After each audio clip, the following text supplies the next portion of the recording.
Rayalaseema Ramanna చౌదరిలో dialogue చెప్పాను. నిన్న జరిగింది మర్చిపోను, నేడు జరగాల్సింది వాయిదా వేయను, రేపటి గురించి ఆలోచించను.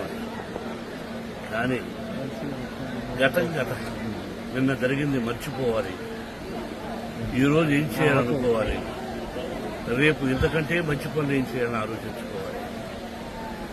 సంక్రాంతి శుభాకాంక్షలు.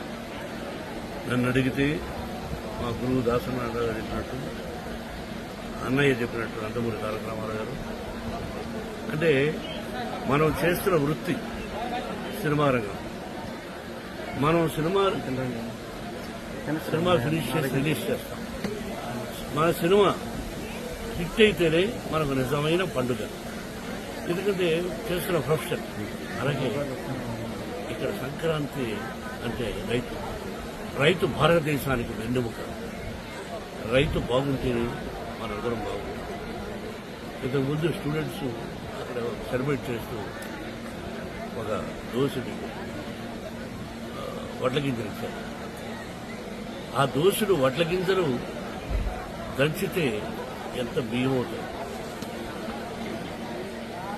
అది దోసుడు ఒక పిడికడ అవుతుంది, అర పిడికడ అవుతుంది. అది ఒక మనిషిని బ్రతికిస్తుంది.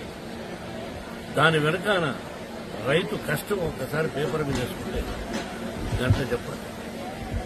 నిజమైన పంట బాగా జల్లు లేకుండా, సత్తు లేకుండా కట్టిస్తాము ఉంటుపడాలి. కాబట్టి రైతు భారతదేశానికి వెన్నెముక. ఇది మనందరికీ పండుగ, సంక్రాంతి పండుగ.